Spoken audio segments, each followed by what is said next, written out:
Tinatawagan ko na po ang gwapo nating Pastor si Russell Cruz. Sige po, manalangin po muna tayo. Yes, Father God, maraming salamat po, Lord, sa araw na ito na ibinigay niyo sa amin lahat na nasa bahay simbahan po kami ngayon, Father. Lord, alam ko po, Lord God, mga tao na nandito, Lord God, na may hinahanap ngayon, may problema.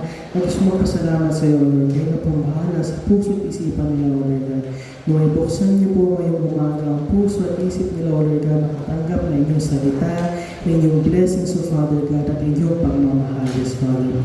Ngayong araw na ito, Lord God, kayo na po ang pinapuri namin. Sa ngalan ni Jesus we pray.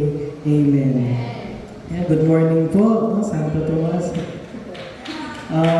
Bago po tayo dumako sa salita ng Panginoon, papakilala po muna ako. Ilan po sa inyo dito, nakita na po ako sa nagkasama-sama ang Silanganan at Santo Tomas. Pero ako po si Brother Russell. Isa po akong youth pastor sa Silanganan Community Christian Church. Naway pinadala po ni Pastor Bebo dito para po magbahagi ng salita ng Panginoon. So, ang gagaapo po atin po natin ngayong salita is na-cover ko na po siya sa Silanganan. Pero i-recap ko lang po kayo para mas malalim po natin maintindihan ang salita na aaralin natin ngayon. So, huling pagtuturo po na inano ko sa Silanganan is yung bagong buhay. Kasi pumasok ngayong 2026 na yung 2025 na marami tayong pagsubok, marami tayong pinagdaanan, pero sa mga pagsubok na yun, marami tayong natutunan. Maraming inalaw si God na mangyari sa buhay natin, pero yung mga pagsubok na yun, yun yung nag-shape, no? Yun yung nag-ano sa inyo kung gaano kayo katapang, kalakas, at kung gaano kataas ang pagmamahal sa Panginoon ngayon. So, topic ko doon is ang pagiging Kristiyano, hindi lang siya for show. Pagiging Kristiyano, ano yun natin, paano ba ang tunay na pamumuhay ng Kristiyano? Hindi lang siya yung pangkatauhan sa labas na ipinapakita natin tuwing nasa simbahan lang tayo, tuwing may pastor lang, o tuwing may ka-churchmate lang tayo. Hindi, pero ang isang tunay na pamumuhay ng Kristiyano, sa araw-araw dapat nating tinatala, mapakahit saan man yan. So, ang tunay na Kristiyano ay namumuhay ng tapat, sumusunod ng walang kaso, walang pero. Sumusunod tayo, 100% binibigay dapat natin kay Lord. O paano ba yun? Ang isang Kristiyano ay susunod sa salita ng Panginoon, walang pero, walang kahit ano man yan. Dapat bilang Kristiyano, sumusunod tayo. Although hindi natin natutupad, 100% hindi natin nabibigay, mga tao tayo. Pero I pray that this 2026, isa-isip natin at isa-puso natin na yung pagbabago, hindi lang sa pangkalabasan, pero pinaka-importante sa puso natin. Kasi diyan magsisimula yan. Pag binago natin ang puso natin, susunod na lahat yan. Once na dapat na pumasok si God, si Jesus sa buhay natin, sa puso natin, dapat lahat binabago na natin. Kung paano tayo magsalita, kung paano tayo umakto, kung paano tayo magturing ng ibang tao. Dapat lahat yung magbabago. At pinaka-importante, hindi lang dapat sa mga tao, hindi lang dapat kapag may tao yung pagbabago na yan. Hindi lang dapat sa may nakakakita, hindi lang dapat sa simbahan, pero dapat dinadala natin kahit tayo lang. Kasi kahit saan man, nakikita tayo ni Jesus. Amen? Okay, so papasok tayo sa natin ngayon, sa preaching natin ngayon. Ang verse natin ngayon is Colossians 3:23. Basahin ko po sa inyo. Ang Colossians 3:23, nakasulat dito, whatever you do, do it heartily. May puso. Whatever you do, do it heartily, as to the Lord and not to men. Ano ibig sabihin nun? Yung mga ginagawa natin, dapat tinuturing natin na para kay Jesus, hindi para sa mga tao. Tulad ng sabi ko kanina, di ba? Ang ginagawa natin sa simbahan, dapat ginagawa natin sa labas. Mapakahit saan ka man, mapa sa bahay, mapa sa eskwelahan, sa opisina, kahit saan man. Kung ano dapat ang ugali mo sa simbahan, hindi dapat ang ugali mo sa labas. Na hindi tayo nagpapakita ng tao dito sa simbahan, hindi tayo nagpaplastikan. No, dapat kung ano man yung ugali natin dito, kung paano man natin tratuhin ang isa't isa sa simbahan, ganun din natin tratuhin yung ibang tao sa labas. Para makita nila, no? Kasi yung importante sa ating mga Kristiyano makita ng mga tao kung paano ka binago ni Jesus. Kung paano ka namumuhay na si Jesus nasa buhay mo. Kasi kung ang lang natin is yung ugali natin dito sa simbahan, pero paglabas sa simbahan, yung ugali natin is kaliwa, hindi natin natupad yung trabaho natin bilang anak ni Jesus, no? Bilang worker. Kasi mga servants tayo We're worker of Christ. So hindi natin natupad yun, no? So dapat, kung ano man ang ipapakita natin dito sa simbahan, yun ang ipapakita natin sa labas. Para nakikita ng tao, nalalaman ng mga tao na si Jesus namumuhay sa puso mo. Na isinasabuhay mo kung ano yung natututunan mo. So napaka-importante yun ng mga kapatid. Na ang Christianity, ang isang Christian, hindi siya performance. Kasi hindi naman nakatingin si Christ dyan, di ba? Hindi tinitingnan ni God kung gaano ka kagaling sumayaw. Hindi niya tinitingnan kung gaano kalakas, kung gaano kaganda yung boses mo. No, tinitingnan ng Panginoon kung ano yung nilalaman ng puso mo at kung paano ka mamuhay bilang Kristiyano. So yun yung mga importante, no? Yun yung itatakil natin ngayon na yung sinasabi dito sa verse na to, that as to the Lord, not as to men. Okay?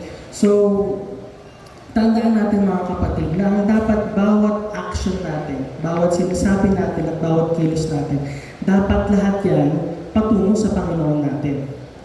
Mapa kahit kanino man, mapa sa kaaway mo pa, mapa sa kaibigan mo man, sa pamilya mo man, dapat lahat yan pagbuong loob na nandun si God sa puso natin. Kasi maraming Kristiyano na magaling pagdating sa simbahan. Maraming Kristiyano na maganda ang boses, maraming Kristiyano na magaling sumayaw, pero hanggang simbahan lang. O kaya pinapakita lang nila yung talento nila para mapakita na magaling sila, pero hindi nila isinasapuso, hindi nila isinasagawa para kay Jesus. So yun yung itatakil natin ngayon. Ang point number 1 natin, kanina ko pa nababanggit, Christianity is not a performance, mga kapatid. No? Ang pagiging Kristiyano, hindi siya yung pagpakita tao lang. Ang word na Christianity, actually, hindi siya titulo Hindi dapat siya natin ginagawang titulo na sinasabi natin na Kristiyano ako. No, hindi. Pero ang pagiging Kristiyano, ipinapakita sa mga tao para malaman ng tao na ang pagiging Kristiyano is not a religion lang, pero it is a relationship with Christ. Yun yung importante, yung relationship natin na yun na ipabubuin natin kasama si Kristo. Kasi kung wala si Kristo, titulo lang yun. Anong magagawa ng Christianity mo? Anong magagawa ng titulo sa'yo? May liligtas ka ba niyan? Hindi, mga kapatid. Ang importante dito is yung kung paano natin purihin, paano natin i-serve, kung paano natin ipakita sa tao yung pamumuhay natin na nasa puso natin si Kristo. So again, hindi lang panlabas ang tinitingnan ng Diyos. No? Ang loob ang pinaka-importante dyan.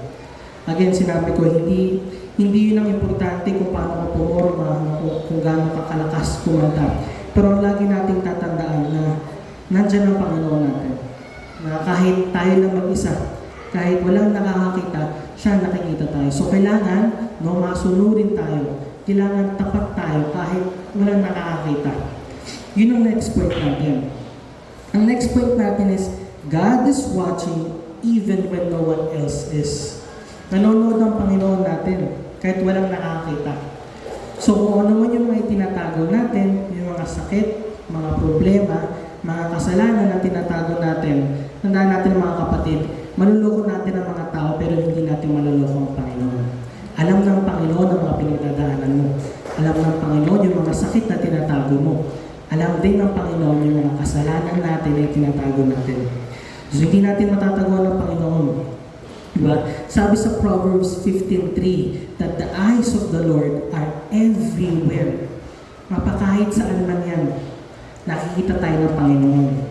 Tapos lagi natin tatandaan na ang katotohanan, hindi yan natatago. Matatago mo siya sa tao, no? Pero sa Panginoon, hindi mo siya matatago. Kasi dapat itong verse na to, hindi natin kinakatakutan, no? Na nakikita tayo ng Panginoon kahit saan man tayo mapunta.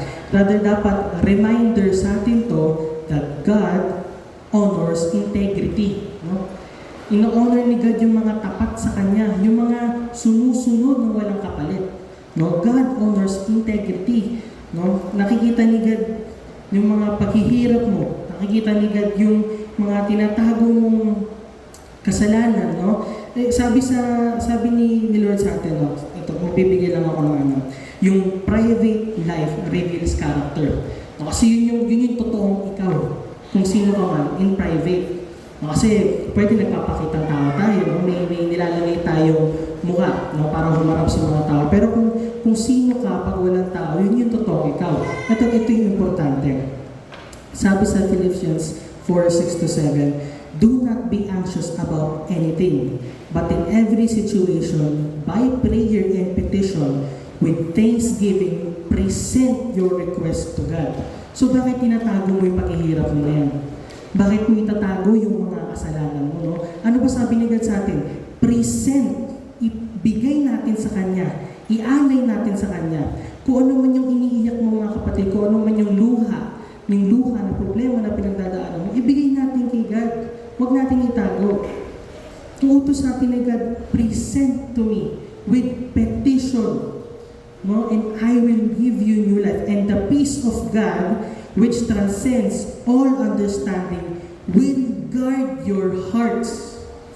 Kung ano man yung kinakasakit ng puso mo, kung ano man yung problema ang hinaharap mo ngayon, present it to God. Huwag natin itago ka mga kapatid, kasi sinasabi ko sa inyo, wala kayong may tatago sa Panginoon. Kung ano man yung pinagdadaanan mo, alam na niya yan. Alam na niya yung pinagdadaanan mo, nakikita ka niya mga kapatid. Nakikita ka niya, ang gusto nang gawin ni Lord, ang gusto nang gawin niya is ialay mo sa Kanya. Ibigay mo, gusto niya marinig yung boses mo na sinasabi mo, Lord, I surrender. I surrender, Lord. I give it to you. Yun ang importante mga kapatid. No? Yung relationship natin kay Christ na yun, nabubuuin natin para protektahan yung puso natin. It's an amazing thing, no? A privilege as a Christian to build that relationship with Christ. No? Yung meron tayong opportunity, no, to create a wholesome, heartfelt relationship with Christ. So yun yung babantayan natin mga kapatid. At lagi natin tatandaan na kahit walang tao nakakakita, nandyan si Jesus. So bantayan natin mga kilos natin. Ialay natin sa Panginoon. Ang third point natin ngayon is yung obedience is a daily choice. Yung pagsunod, dapat araw-araw natin pinipili yan. Kahit walang nakakakita. Kahit walang tao. Sabi sa Luke 16:10, that faithfulness in small things matters to God. Nasabi ko nga kanina, di ba, that God honors integrity. Yung importante sa Panginoon yung pagiging tapat. So dapat sa mga lahat ng bagay, kahit maliit man yan, sinusunod natin yan because it matters most to God. Kahit maliit lang yung kasalanan na yan, nasasaktan siya. So dapat kahit gaano kaliit yan, kahit wala lang sa atin yan, sumusunod tayo. No, because God honors integrity. So makikita natin dito na sa lahat ng ginagawa natin sa simbahan, mapa-worship o mapa-ministry man kung may ministry ka, laging involved, reflected yan sa pang-araw-araw natin na ginagawa. Reflected sa pang-araw-araw natin na pagkasama sa Panginoon. No, so, ayun nga, obedience is not always easy. No? Hindi araw-araw madaling sumunod. May mga panahon talaga na mahirap. No? Yung temptation ba? Temptation is one of the biggest enemies ng isang Kristiyano. Yung matitempt tayo na gumawa ng kasalanan. At yung sinasabi ko mga kapatid na kahit gaano man kaliit ang kasalanan, lumayo tayo. Kasi yun yung purpose ng pagiging holy. Di ba pag sinabi natin holy, ano ba yung holy? Si God, holy siya. Bakit? Because God is omnipotent. Walang mas mataas sa Panginoon. Now, God is perfect. therefore He is holy. Ngayon sa ating mga Kristiyano, paano tayo magiging holy? Ano ba yung holy sa ating mga Kristiyano? Yung ba yung pagiging perfect din? Perfect ba tayo mga kapatid? Hindi tayo perfect. So paano tayo magiging holy? No? Ang holy sa ating mga Kristiyano is hindi sa pagiging perfect na Kristiyano, kung hindi yung separated tayo sa maling gawain. Yun yung holiness sa ating mga Kristiyano, is separation from sin. So being separated from sin is kahit gaano pa kaliit yung kasalanan na yan, kahit pa gaano kaliit yung bagay na yan, susunod tayo kahit mahirap. Alam ko mga kapatid, minsan natetempt tayo, minsan mahirap talaga sumunod sa Panginoon. But trust me, obedience is hard, but it is very worth it. Bakit siya worth it? Because it honors God. At yun naman ang trabaho natin mga Kristiyano, di ba? Yun ang trabaho natin mga anak ng Panginoon is to honor and glorify the Lord. So bilang mga Kristiyano, dapat yun ang goal natin. Yun ang dapat laging mawawala sa target natin bilang pagiging anak ng Diyos is to always honor God. Integrity, pagsunod at pagiging tapat sa Panginoon. Yun ang dapat lagi nating goal. Pagdating sa relationship natin kay Christ. Ang pagiging Kristiyano ay hindi minsan lang. Hindi yung tuwing nasa simbahan ka lang.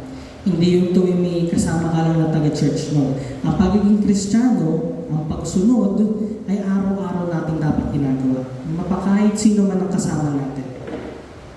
Na hindi porket may mga kaibigan tayo, no, na unequally yoked pa, mga unbelievers pa, susundan natin yung ugali nila. Dapat ipapakita natin, no, ang buhay natin nagbago.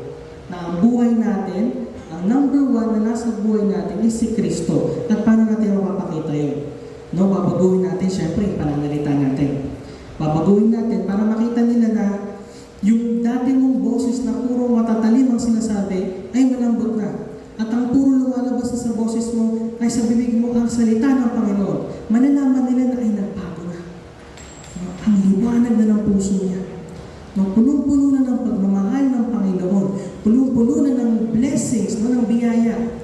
Puno na makikita ng tao at yun ang dapat isa din sa target natin mga Kristiyano, no? Yung makita ng mga tao na nagbago ang buhay natin. Because it is the biggest compliment na matatanggap natin sa mga tao. Lalo na sa mga unbelievers. Nung maririnig natin na ito si Ashley nagbago na to. Puro word of wisdom na inuwalabas sa bibig niya. At kung paano siya magtrato ng mga tao ay iba na. It is the biggest compliment kasi ibig sabihin na isa buhay mo ang pagiging Kristiyano. Na isa buhay mo yung pagbabago. So mga kapatid, obedience is a daily choice. Lagi nating susundin ang Panginoon kahit mahirap. At alam ko, minsan mahirap talaga. Minsan, no, gusto nating bumigay doon sa temptation na yun. Kasi, nandiyan siya eh. Yun yung test ni Christ sa atin. No, yung nahayaan ni temptation na lumapit sa atin na kung bibigay ba tayo o aalis tayo. Susunod ba tayo sa Kanya? At ito yung pinaka-importante mga kapatid. Ang temptation na lapit sa atin, ang pinakamalakas ang temptation kapag mag-isa lang tayo. Kapag tayo lang, private life, diyan malakas ang temptation. Kasi diyan masusubukan yung kung gaano tayo katapat sa Panginoon eh. Pag tayo mag-isa lang, doon malakas ang temptation. Doon malakas ang kalaban. So dapat, kahit anong mangyari, kahit anong tapatin natin, kahit anong temptation na lumapit sa atin, sunod tayo mga kapatid. Sumunod tayo, maging tapat tayo sa Panginoon. Amen? So, ang fourth point natin is yung question na dapat lagi natin tinatanong sa sarili natin mga kapatid. The question that should guide every action. Ano ba yung tanong na lagi natin dapat tinatanong sa atin? Dapat, ito, isabuhin natin mga kapatid. Ngayon, itong sasabihin ko, sa bawat salita, sa bawat action, at sa bawat paglapit natin, pagturing natin sa tao, dapat iniisip natin itong tanong na to. Itong tanong na to, that ito bang gagawin ko before we speak before we act, will this glorify God? No, kahit ano man yan. No, kahit anong gagawin mo, kahit anong sasabihin mo, bago mo sabihin, dapat iisipin mo muna, itong gagawin ko na to, kalugod-lugod ba sa mata ng Panginoon? Will this act glorify God? Mga kapatid, for this year, yun ang ano'y natin, no, sa isip natin. Araw-araw, bago tayo kumilos, bago tayo magsalita, no, itong gagawin ko ba na to? Will this glorify God? Kasi nang importante, no? Bago tayo mag-decide, yung mga desisyon natin, yung mga kagustuhan natin, bago natin ituloy, tatanungin muna natin, bigay ba talaga ni Kristo? Talaga bang plano niya yan sa buhay natin? Mahirap minsan isipin, mahirap minsan tanongin, no? Lalo na kahit gusto mo. May mga bagay tayong gusto, mga kapatid. May mga bagay tayong gusto na akala natin dapat sa buhay natin. Pero hindi yun yung landas na ibinigay sa atin ng Panginoon. Na isa siya sa temptations. Na is yung ipipilit natin yung kagustuhan natin. Sabihin natin, hihingin natin kay Lord, baka naman one time. Yung gusto ko naman yung masunod mo. Lord, baka naman one time. Ito mga kapatid, ganito kumilos si God. Ang pagsunod, hindi niya tayo pinipilit. Hindi niya pinipilit yung gusto na mangyari sa atin. Kung gusto mo yan, at first, syempre ilalayo mo ni Christ. Kung hindi kakabuti sa buhay mo. Kahit gusto mo yan, ilalayo ka niya. Pero kung pipilitin mo, kung ipapasok mo siya sa buhay mo, kahit na nilalayo ka na ni Kristo, pababayaan ka niya. Pababayaan ka niya. Kasi bakit ba? Para saan ba yung pagsunod natin? Na hindi naman para sa Kanya eh. Pag sumunod tayo, hindi naman lalakas si Christ. Pag sumunod tayo, walang benefit kay Christ. Tandaan natin, ang pagsunod na ginagawa natin, ang Biblia, ginawa yan, lalo na at New Testament, ginawa yan kung paano ba dapat mamuhay yung isang Kristiyano to live a prosperous life. Hindi tayo sumusunod. Wala namang i-benefit si Christ kung sumunod tayo eh. No? Pero kaya niya tayo nilalayo sa landas na yan. Kaya niya tayo nilalayo sa kagustuhan natin yan. Kasi hindi para sa atin yun. Walang idudulot na mabuti sa atin yun. Kaya niya tayo nilalayo. Ngayon kung ipipilit mo yung kagustuhan mo na yun, hahayaan ka ni Kristo. Para kung ano mang mangyari doon, kung ano man yung kagustuhan, malaman mo na kaya ka nilalayo ni Kristo, dahil hindi yun ang para sa'yo. Tandaan natin mga kapatid, no one knows us better than Christ does. Mas kilala ka ni Jesus kaysa sa kilala mo sarili mo. Alam ni God kung anong gagawin mo. No? Pero it is the power of free will na ibinigay niya sa atin na magpumili tayo. No? Kaya tayo nakakagawa ng mga ganung bagay. Kaya natin na ipipilit yung gusto natin. No? Because God allows it to happen. Ngayon, choice mo na yun kung susunod ka. Susunod ka sa kagustuhan mo na walang kasiguraduhan, o susunod ka sa landas na ibinigay sa ng Panginoon na He promised that, and that I promise you today mga kapatid, na kung ano man yung landas na ibinigay sa atin ng Panginoon, it is filled with abundant blessings. As I've said many times, yung mga pinagdadaanan natin ngayon, mahirap. No? Mahirap, marami tayong pinagdadaanan ng pagsubok. Pero as Christ said, no, kung ano man yung hirap na pinagdadaanan natin ngayon, no, kung ano man yung hirap at problema na pinagdadaanan natin ngayon, yung dadating na saya ay patong-patong na blessings ang ibibigay na kapalit ni Christ. So kung ano may pinagdadaanan natin ngayon mga kapatid, kahit malubak yung daan, lakad lang tayo, sumunod lang tayo, maging tapat lang tayo sa Panginoon. Kasi yun ang importante. Being obedient in Christ. At lagi natin tatanungin na hindi dapat mawawala sa puso natin, itong gagawin ko na ba ito, isikitataas ng Panginoon. Itong gagawin ko na ba ito, kalugod-lugod sa mata ng Panginoon. Will this glorify God? Hindi dapat mawawala sa puso natin yung mga kapatid. Kasi Kristiyano tayo. Anak tayo ng Panginoon. We are His servants, workers of Christ. Trabaho natin na maging tapat sa Panginoon. Trabaho natin na sumunod na walang pero, na walang kahit, at na walang bakit. Walang plano si God sa atin, no, na The plans of Christ is a prosperous life.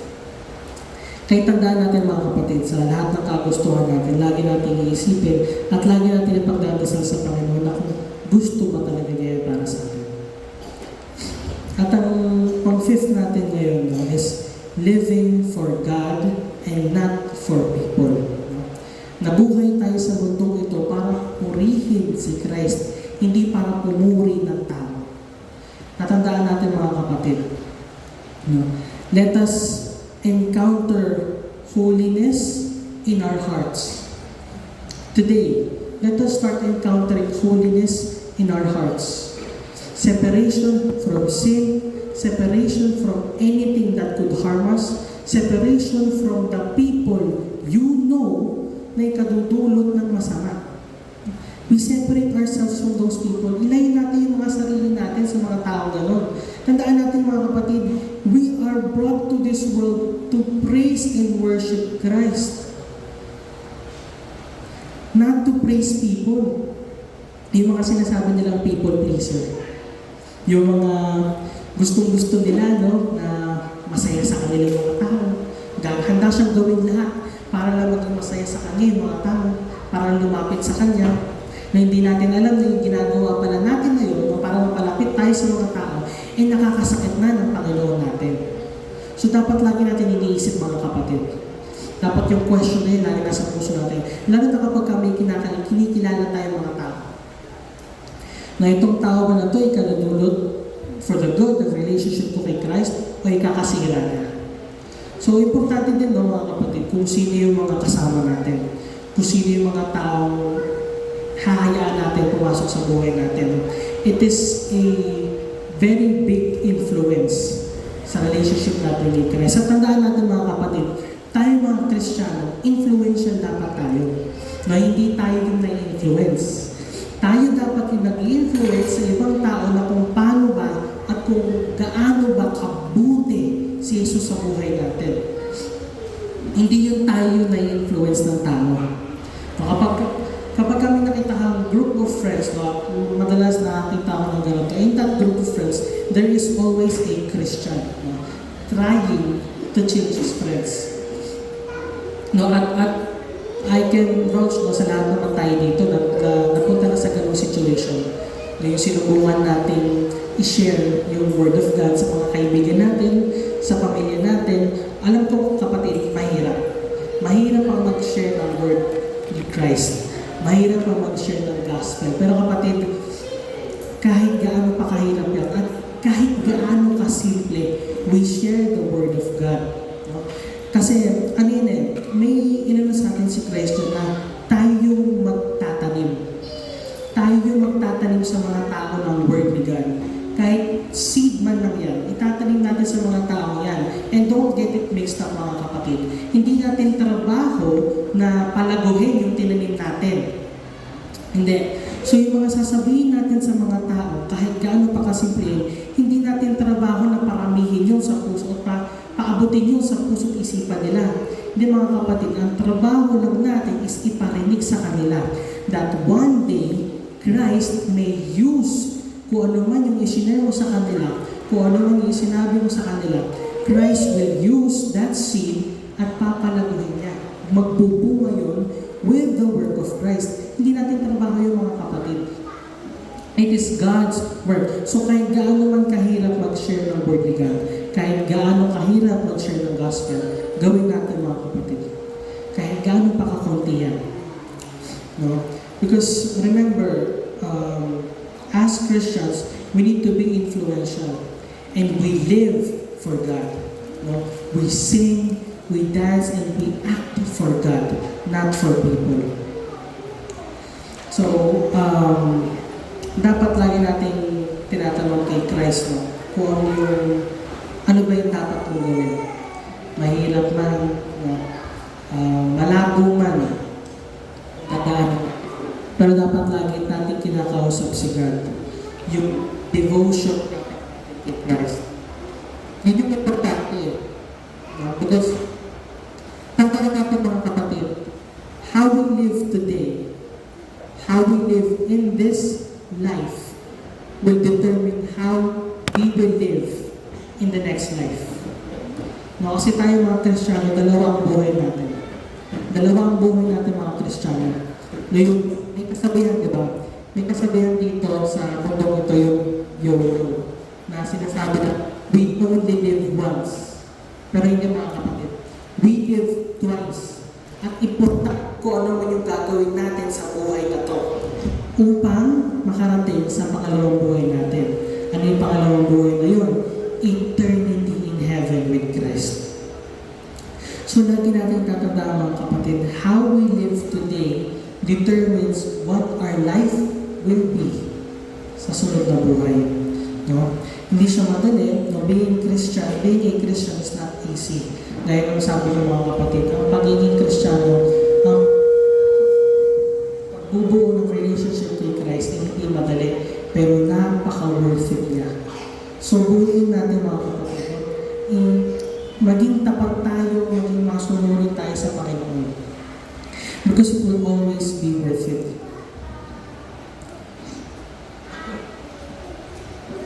At lagi natin tatandaan that we are saved to serve, not to be served. Kung si Christ na naglinis ng paano pa kaya tayo. At inisip natin mga kapatid mo, na akala rin ng mga karamihan, pag Kristiyano ka na, sigurado ka na. Kapag Kristiyano ka na, we live an easy life. No, kasi naki-Jesus na tayo eh. Pero hindi mga kapatid. No, si Jesus nga pumunta dito sa mundo natin, di ba? Hindi naman siya hari. Hindi naman siya warrior.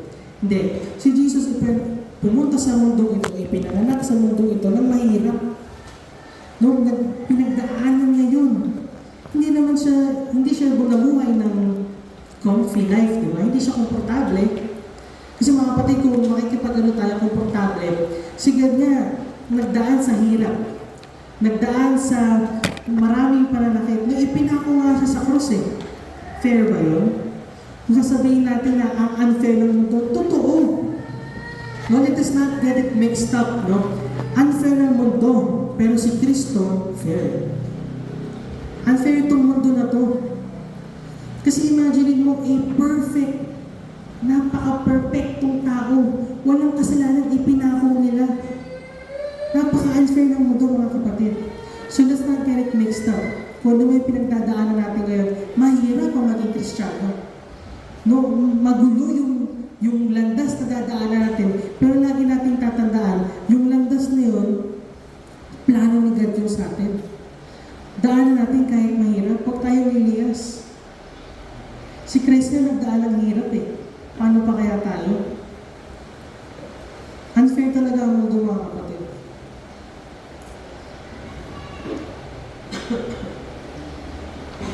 So, ayun mga kapatid na, ngayong araw, itong teaching natin, itong pinagdaanan natin na pagtuturo, lagi natin tatandaan na ang pagiging Kristiyano, yung bubuin natin na relationship with Christ, araw-araw yan. Hindi yan pansamantala lang. Hindi yan paminsan-minsan lang. Christianity is a daily walk with Christ. No? Ano yun? By daily walk. Dapat lahat ng ginagawa natin, sang-ayon sa Panginoon. Pagod ka mga kapatid, magdasal ka. May pinagdadaanan ka mahirap, may pinagdadaanan ka masakit, ibigay mo kay Kristo mga kapatid. That is Christianity. No, that is our relationship with Christ. At lagi natin tatandaan, hindi tayo tatabi ni God. Lagi yan tatanggapin kung ano sasabihin natin. Kung ano paghihirap. Tandaan natin mga kapatid, inaantay ka lang ni Kristo. Ngayong araw na ito may pinagdadaanan ka man. Ngayong araw na ito may sakit man na dinadala yung puso mo. Inaantay ka lang niya. Alam niya na kung ano pinagdaanan mo. Nakita niya kung ano pinagdaanan mo. Nakita niya kung ano ginawa mo. Inaantay ka lang yung lumapit mga kapatid. At huwag natin kakalimutan yun. Lagi tayo, araw-araw dapat tayo lumalapit sa Panginoon. Yun yung tinatawag natin na daily devotion. No? Mga kapatid, napaka-importante ng devotion sa ating mga Kristiyano. Kasi yan yung one-on-one talk natin kay God. Hindi enough yung nagdasal ka lang, hindi enough yung nag-pray ka lang, o yung pag-usap ka. Pero mag-uusap kayo. Mag-aalala ako na yung personal experience ko with devotion. Ako mga kapatid, madalas akong nagdarasal lang. Okay na sana yung magpapray lang ako pagkakain. Pagkigising ka sabihin ko lang, thank you Lord. Tapos magdadasal ako pag gabi na, pag matutulog na ako. At most of the time, nakakatulugan ko. Magsisimula ako, yes Father God, maraming salamat po, Lord God. Itutuloy ko na yun, kinabukasan niya. Kasi nakatulog na ako. Ganun ako eh.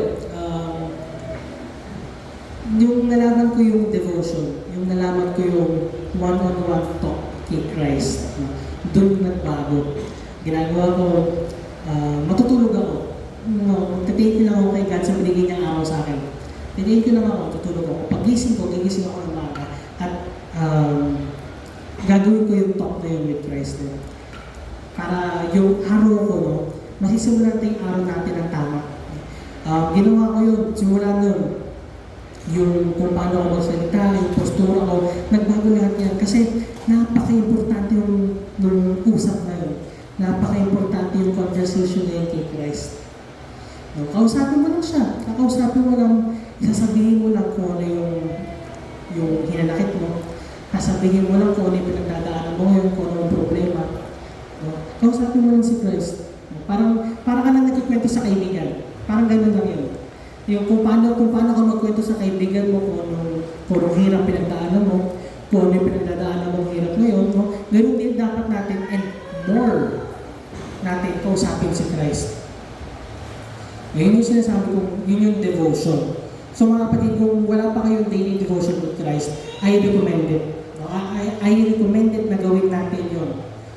Kung kaya nyo gawin ng gabi, hindi kayo makakatulog tulad ko, gawin nyo mga kapatid, bago kayo matulog, kahit magbasa lang tayo ng Bible verse.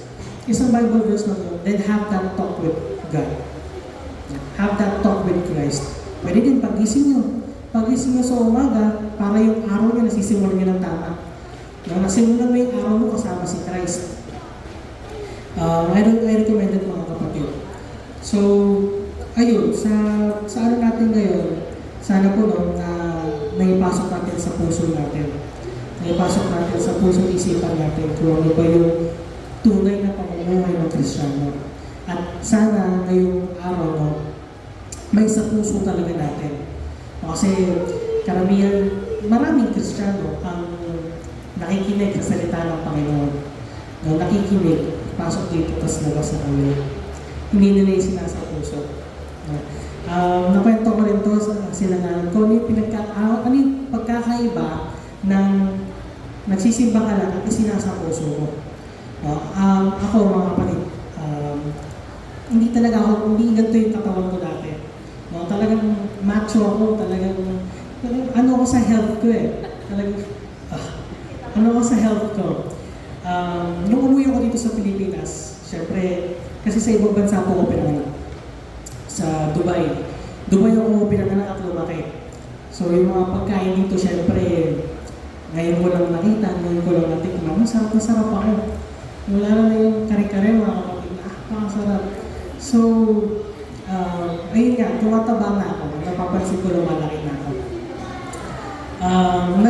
Nag-ano ako sa gym. Nag-avail ako ng membership. Pero yung gym na yun, recently lang din, siguro kasi na-try ko yun sa SM Fairview, yung Anytime Fitness. May gym kasi sila doon. So, mag-gym ako. Tapos yung gym ko doon, hindi bababa siya ng 2 hours. 2 to 3 hours. Pero syempre, mga kapatid, SM yun. So, pagkatapos ko mag-gym sa taas, may food court sa baba. Kung ano-ano lang nabibili ko doon, magsisimula yan sa quick lang. Pero mauuhaw ako, bibili ako ng buko. Yung buko doon na nasa bote. Tapos, maghahanap ako ng matamis. Bibili ako ng ice cream. Tapos hanggang sa maglakad na ako dire-diretso papunta ng Jollibee, ay nabibili na ako ng meal, chicken with rice. Sarap punta yung pag-gym ko, di ba? Kasi hindi ko naisa puso yung pag-gym ko. Ganun din yung pagiging Kristiyano natin mga kapatid. Dapat isinasa puso natin. Kasi kung hindi natin isa puso yan, ano magbabago sa atin? Wala magbabago. Yun yung mali. Nung pumasok tayo dito sa bahay-simbahan para makinig ng salita ng Panginoon, tapos paglabas natin, ganun pa rin tayo, wala nang bago. Kasi hindi natin na isa puso. Kaya ganito pa rin ako, kasi hindi ko na isa puso yung pag-gym. Pero I pray mga kapatid, no? Ngayon na narinig natin yun, ngayon na naibahagi sa atin ni Kristo yung ngayong salita, isa puso natin. Yung pagbabago, yung pagsunod, yung pagiging matapat. Isa puso natin at isa buhay natin. At ipakita natin sa kanila. Ipakita natin sa mga tao na kung paano tayo mamuhay.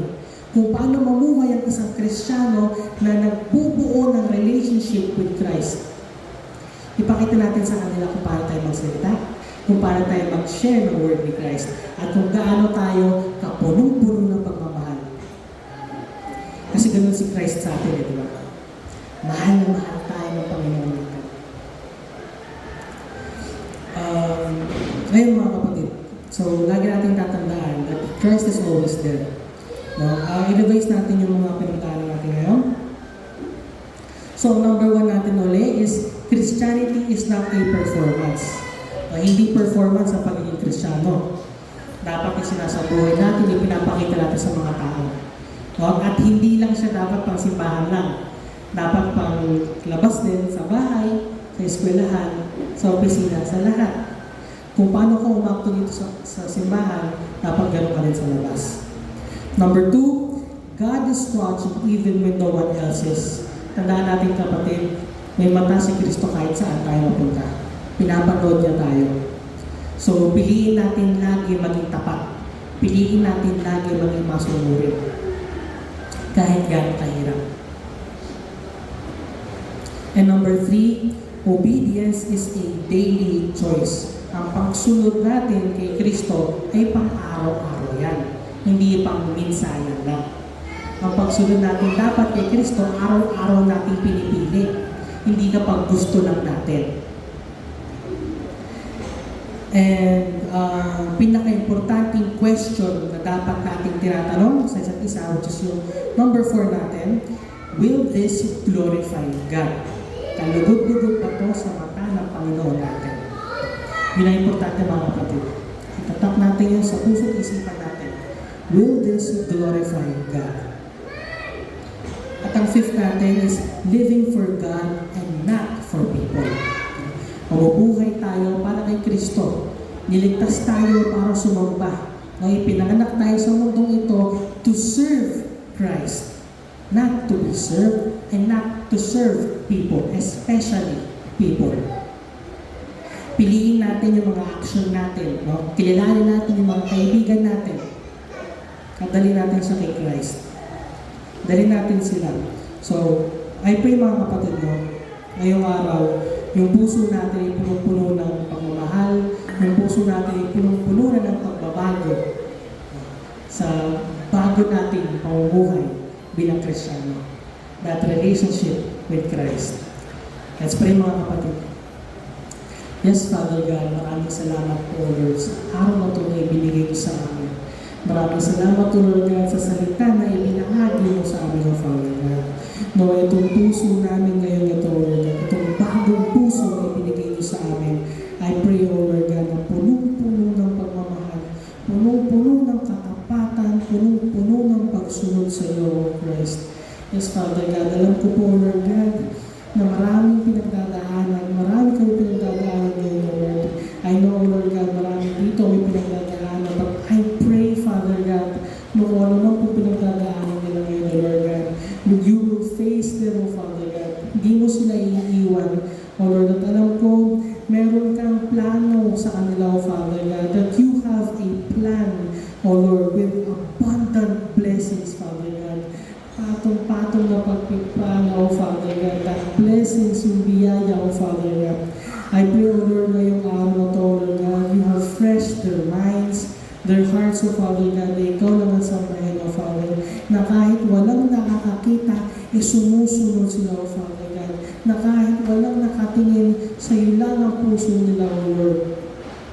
And this day, O Father God, you have given them a new heart. Binigyan niyo sila ng puso na punong-puno ng pagmamahal. Binigyan niyo sila ng puso na punong-puno ng katapatan sa iyo, Lord God. At binigyan niyo sila ng puso, O Father God, na sa iyo lang ang tating, O Father God. I pray, O Lord, that you may bless their lives abundantly, O Father, sa ngayong buhay nila, sa ngayong puso nila, na ikaw lang ang sasambahin, na ikaw lang ang iaangat, O Father God. I thank you, O Lord. I thank you for their lives, sa mga buhay nila ngayon, O Father.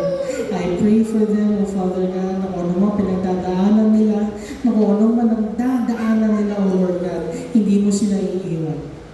You will always bless them, guide them, and strengthen them, O Father, for we are your children at hindi mo sila pababayaan. We thank you, O Lord God, and we praise you. In Father's name, in Jesus Christ we pray. Amen. Maraming salamat po sa kapatid.